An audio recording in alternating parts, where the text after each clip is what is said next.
اب اس نے ایسی سرزمین کا انتخاب کیا ہے جو اس طرح کے دغابازوں کے لیے، فراڈیوں کے لیے بڑی آئیڈیل سرزمین ہے صدیوں سے، انڈیا، پاکستان، بنگلہ دیش، افغانستان. لیکن میں اس ویڈیو کے ذریعے ان کو میسج دوں گا کہ اب حالات اتنے سازگار نہیں رہے بابوں کے لیے یہاں پہ، کیونکہ نوجوان نسل جو ہے وہ کافی زیادہ ایجوکیٹ ہو چکی ہے، دنیاوی تعلیم کی برکت سے بھی، ہماری ویڈیوز کی برکت سے بھی. اسی لیے آپ دیکھیں کہ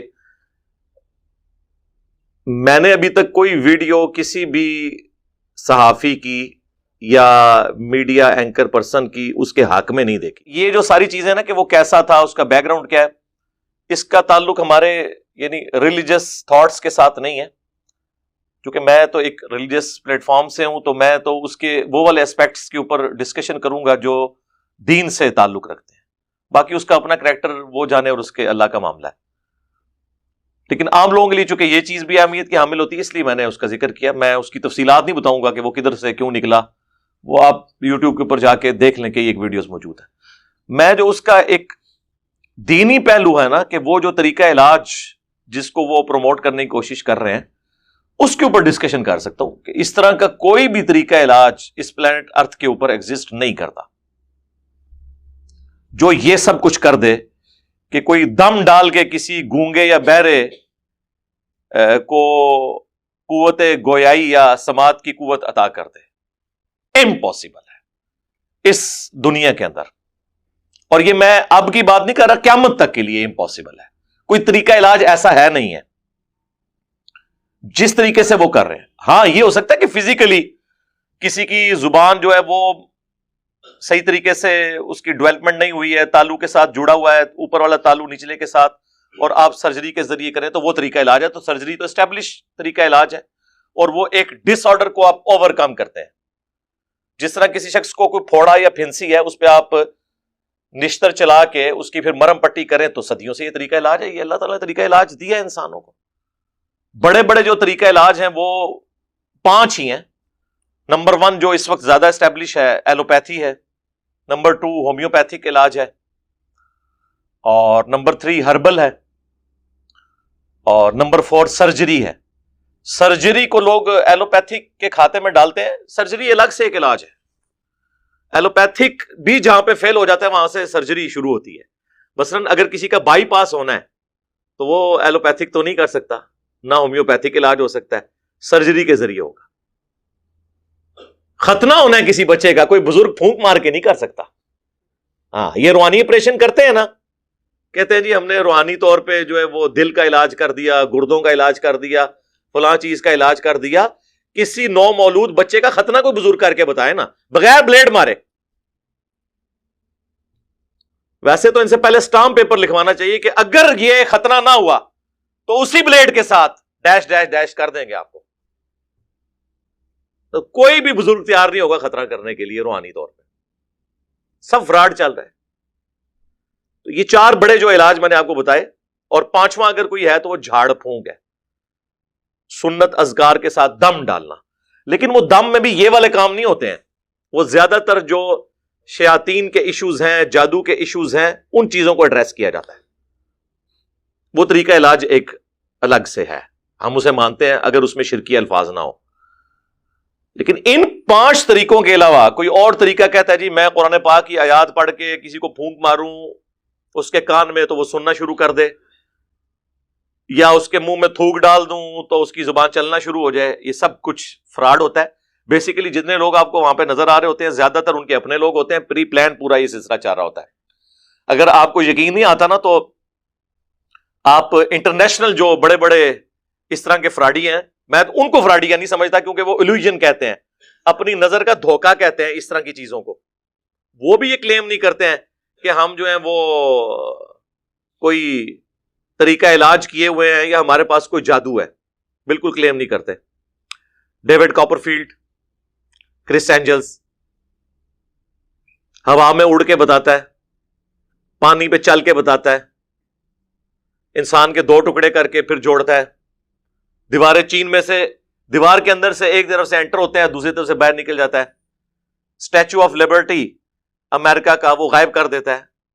بوئنگ جہاز، ٹرینیں اتنی بڑی بڑی یوں کر کے وہ پردہ ڈالتے ہیں، وہ پھر ہٹاتے ہیں تو غائب ہو جاتے ہیں، اور وہاں پہ لوگ کھڑے ہوئے کلیپنگ کر رہے ہوتے ہیں. وہ سب لوگ اس کے ساتھی ہوتے ہیں، اس ٹیم کا حصہ ہوتے ہیں جو مل کے آپ کے ساتھ پرینک کر رہے ہوتے ہیں، اور وہ سارا کیمرے کا کمال ہوتا ہے. لیکن اس کو میں فراڈی اس لیے نہیں کہتا کہ وہ کہتا ہے کہ میں الوژن کر رہا ہوں، میں نظر بندی کر رہا ہوں. وہ یہ نہیں کہہ رہا کہ میں نے کوئی ایسی کرامت، کوئی معجزہ، کوئی میں نے ایسے جادو کا کوئی ٹرک حاصل کر لیا ہے جس کے ذریعے میں یہ سارے کام کر رہا ہوں. لیکن یہ تو بڑے غلط غلط دعوے کر رہے ہیں. اور ہمارا پڑھا لکھا طبقہ اگر اس طرح کی حرکت کرے گا کہ ہمارے کوئی منسٹر صاحب، نیشنل اسمبلی کے اسپیکر صاحب ان کو پروٹوکول دے رہے ہوں، تو پھر باقی لوگوں کا تو آپ اس قوم کا اپنا حال دیکھ لیں کہ پھر باقی لوگ کیا اس سے درس عبرت حاصل کرنے کی بجائے اس سسٹم کا شکار ہوں گے. لیکن انشاءاللہ ہمارا کام ہے لوگوں کو ایجوکیٹ کرنا. کافی حد تک لوگ ایجوکیٹ ہیں، اور بابوں کے اوپر بڑا برا وقت ہے. اور اب یہ جو برا وقت آیا ہے نا، یہ ریورس نہیں ہونا، کیونکہ زمانہ جاہلیت جب ختم ہوتا ہے نا، پھر دوبارہ جاہلیت آتی نہیں وہاں پہ. یہ ہو سکتا ہے کہ علم کے حوالے سے غلوب ہو جائے، ریورس نہیں لگتا. یہاں پہ بھی جو اب یہ ایجوکیشن لوگوں میں آئی ہے، اب ان کا کوئی دال گلنی نہیں ہے. تو یہ 5 طریقہ علاج، ایلوپیتھک، ہومیوپیتھک، سرجری، ہربل، یہ جڑی بوٹیوں کے ذریعے ہوتا ہے، اور 5واں جھاڑ پھونک. اس کے علاوہ اگر کوئی کلیم کرتا ہے تو آپ سمجھ لیں وہ فراڈ ہے. علاج کروانے کو ہم یعنی اسلام کا حصہ سمجھتے ہیں. ہم وہ جو فنیٹک قسم کے صوفیاء ہے جن کا یہ دعویٰ ہے کہ جی وہ جس حالت میں بھی اللہ رکھے اسی طریقے سے رہیں، جوئیں پڑی ہیں تو پڑی رہیں، بیمار ہیں تو بیمار ہی رہیں، اور پھر حضرت ایوب علیہ السلام کی طرف ایک جھوٹی روایت منسوب کرتے ہیں جو کسی حدیث کی کتاب میں بھی نہیں ہے کہ جی ان کے جسم میں کیڑے پڑ گئے اور کوئی کیڑا نیچے گرتا تھا وہ اسے اٹھا کے اوپر رکھ لیتے تھے. ان کی بیماری کا ذکر تو قرآن میں ہے. یہ آگے جو آپ نے صفرے لگا لگا کے باتیں کی ہیں یہ تو بالکل جھوٹ ہے، اس طرح کی تو کوئی بات نہیں ہے. ہم علاج کو مانتے ہیں. صحیح بخاری صحیح مسلم دونوں میں حدیث ہے، اللہ کے محبوب صلی اللہ علیہ وآلہ وسلم نے فرمایا کہ اللہ تعالیٰ نے آسمان سے کوئی بیماری ایسی نازل نہیں کی جس کی شفا یا دوا نہ رکھی ہوئی ہو، اور جب وہ دوا اس بیماری کے موافق ہوتی ہے تو اللہ کے اذن سے شفا ہو جاتی ہے. لیکن وہ اللہ تعالیٰ نہیں رکھا ہوا ہے. صحیح بخاری کے اندر حدیث موجود ہے کہ شفا 3 چیزوں کے اندر ہے. نمبر 1 کپنگ کروانے میں، یہ پچھنے لگوانے، اور وہ بھی کوئی صحیح بندے سے لگوانا ہے آپ نے، یہ نہ الٹا آپ بیماری لے کے آ جائے. نمبر 2 شہد میں، وہ تو سورۃ النحل میں آیا ہے کہ شہد کے اندر شفا اللہ تعالی نے رکھی ہے. اور نمبر 3 آپ صلی اللہ علیہ وآلہ وسلم نے فرمایا داغ لگوانے میں. جب کبھی کہیں پہ خون کی رگ کٹ جائے نا، خون رک نہ رہا ہو، تو پھر گرم کر کے پرانے زمانے میں نا وہاں پہ وہ چھری یا نیزے کی جو نوک ہے، جو لوہے کا حصہ جو بھی ہے، وہ گرم کر کے لگاتے تھے. اب تو الیکٹریکلی داغ دیا جاتا ہے. آپ دیکھتے ہیں کتنے بڑے بڑے آپریشن ہو رہے ہوتے ہیں، ان میں اب خون کی ضرورت ہی نہیں پڑتی. ایک زمانہ تھا لوگ کہتے تھے اینی بوتلیں ارینج کرو جی، بائی پاس دا آپریشن ہو رہا ہے. اب نہیں وہ بوتلیں ارینج ہوتی ہیں، ایسی ادویات بھی آ گئی ہیں، پلس وہ داغ دے دیتے ہیں، پھر وہ خون وہاں سے رگوں سے آگے نہیں چلتا. لیکن اس کے بارے میں آپ نے فرمایا میں اپنی امت کو اس سے منع کرتا ہوں. لیکن یہ منع کرنا آپ کا حرمت کے درجے میں نہیں ہے. صحیح مسلم میں یہ حدیث موجود ہے، ایک صحابی تھے، انہیں ایک غزوے کے موقع پر تیر لگا اور بڑی کوشش کے باوجود ان کا خون نہیں رکتا تھا، تو نبی صلی اللہ علیہ وآلہ وسلم نے باقاعدہ طور پر انہیں داغ لگوایا اور پھر ان کا خون رک گیا. یعنی وہ گرم کر کے لوہے کا پورشن اس کے اوپر پھیرا. آپ یہ دیکھیں افغانستان میں بھی وہ چوروں کے ہاتھ جب کاٹتے ہیں نا، تو وہ کاٹنے کے فوراً بعد ہی گرم کڑاہے کے اندر داخل کرتے ہیں. وہ داغنے کے ہی ایکویلنٹ ہوتا ہے تاکہ وہ وہاں سے روسٹ ہو جائے اور پھر مزید خون نہ نکلے. یہ طریقہ علاج ہے. تو داغنا جسے پسند نہیں کیا گیا اسے بھی نبی علیہ السلام نے اجازت دی ہے کہ یہ حلال کے درجے میں ہے، ایز اے لاسٹ ریزارٹ آپ اس سے علاج کروا سکتے ہیں. جامعہ ترمذی میں حدیث موجود ہے، ابو داؤد میں ہے، مشکات کے اندر ایک پورا چیپٹر ہے، آپ کو کتاب الطب مل جائے گا 2 جلد کے اندر. نبی علیہ السلام سے پوچھا گیا کہ یا رسول اللہ جب ہم بیمار ہوتے ہیں تو علاج کروایا کریں؟ آپ فرمایا علاج ضرور کرواؤ. اللہ تعالیٰ نے بڑھاپے کے علاوہ کوئی ایسی بیماری پیدا نہیں کی ہے جس کا علاج نہ ہو. بڑھاپے کو کوئی ریورس نہیں کر سکتا. ابھی سائنس جتنا کام کر رہی ہے وہ یہ کہہ رہے ہیں کہ ہم بیماریوں پر قابو پا کر انسان کی عمر بڑھا رہے ہیں. جاپان میں اس وقت بھی آلموسٹ 55,000 لوگ ایسے ہیں جن کی عمریں 100 سے زیادہ ہیں. یہ ہمارے ملک میں جو 100 والے ملتے ہیں زیادہ تر جعلی ہیں، ان بیچاروں کو اپنی عمروں کا پتہ ہی نہیں ہوتا. تو لوگ کہہ رہے ہوتے ہیں 130 سال دی اماں ہے, اور 130 دی نہیں ہوتی بیچاری.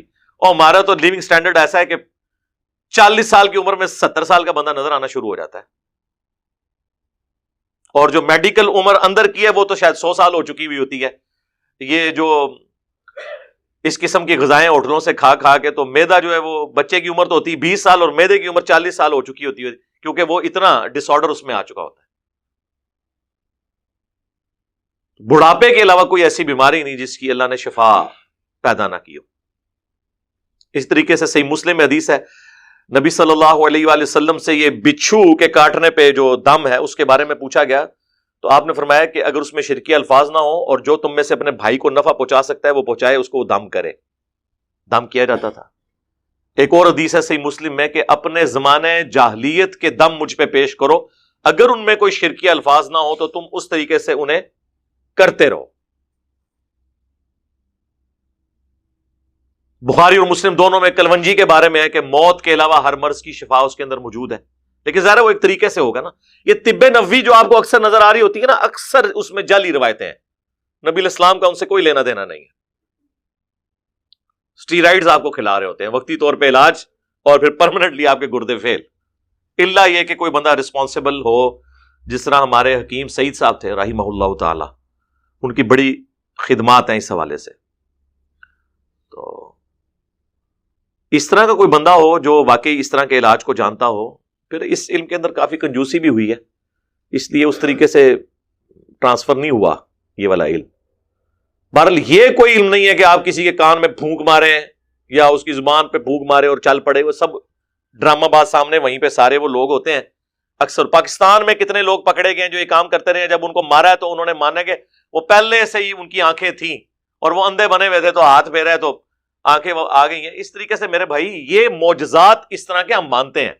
یہ ٹرمنالوجیز بھی آپ سمجھ لیں, یہ 4 بڑی ٹرمنالوجیز ہوتی ہیں. ایک ہے معجزہ, عقل کو عاجز کر دینے والی چیز, میریکل جسے انگلش میں کہتے ہیں. عربی میں قرآن حکیم کے اندر تو معجزے کا لفظ نہیں آیا, اس کے لیے لفظ ہے آیاتن, آیات, نشانیاں, سائنس. جس طرح کہ عیسیٰ علیہ السلام کو اللہ تعالیٰ نے معجزات دیے تھے, مردوں کو اللہ کے اذن سے وقتی طور پہ وہ زندہ کر دیتے تھے, وہ ان کی رسالت کی گواہی دے کے پھر مر جاتا تھا. یہ نہیں تھا کہ دوبارہ زندگی اس کی شروع ہو جاتی تھی, نہ جو دنیا سے چلا گیا وہ واپس نہیں آ سکتا. پیغمبر بھی اسے واپس نہیں لا سکتا, وہ وقتی طور پہ معجزہ ہوتا تھا اور وہ کہتا تھا یہ حضرت عیسیٰ علیہ السلام اللہ کے پیغمبر ہیں. جس طرح کوئی پتھر بول کے کہہ دے, گواہی دے دے. جس طرح صحیح مسلم میں حدیث ہے, اللہ کے محبوب صلی اللہ علیہ وآلہ وسلم فرماتے ہیں کہ میں آج بھی اس پتھر کو پہچانتا ہوں جو بعثت سے پہلے مجھے سلام کیا کرتا تھا. یعنی ابھی آپ کی بعثت نہیں ہوئی تھی تو آپ کو یہ اشارے ملنے شروع ہو گئے تھے کہ اللہ نے آپ کو پیغمبر کے طور پر مبعوث کرنا ہے. تو بخاری مسلم دونوں میں حدیث ہے, صلح حدیبیہ کے موقع پر صحابہ کرام کے پاس پانی ختم ہو گیا اور بڑی مشکل سے ایک پیالہ ارینج کر کے دیا گیا. نبی علیہ السلام نے اپنا مبارک ہاتھ اس میں ڈالا تو آپ کی مبارک انگلیوں سے پانی کے چشمے جاری ہو گئے. جابر بن عبداللہ کہتے ہیں ہم اس وقت 1500 تھے, 1,00,000 بھی ہوتے تو وہ پانی زیادہ تھا. 1500 نے پانی پیا, جانوروں کو پلایا, سٹور کر لیا, تب بھی وہ ختم نہیں ہوتا تھا. تو یہ معجزات کو ہم مانتے ہیں, لیکن صرف پیغمبروں کے حق میں, کیونکہ پیغمبروں کو اللہ نے منوانا ہوتا ہے. کس لیے؟ اپنے تعارف کے لیے. پیغمبروں کے بعد کسی کو اللہ نے منوانا نہیں ہوتا, اس لیے وہ دوسری ٹرم اس کے لیے یوز ہم کرتے ہیں, کرامت. کرامت کا مطلب ہی ہے کہ کسی کے اوپر اللہ کا کرم ہوا, اللہ نے اس کی عزت افزائی کی, اس نے کوئی دعا کی اور وہ قبول ہو گئی. کرامت اور معجزہ الگ چیز ہے. معجزہ بھی کوئی کر کے نہیں دکھا سکتا جب تک کہ اللہ تعالیٰ کی طرف سے اذن نہ ہو جائے.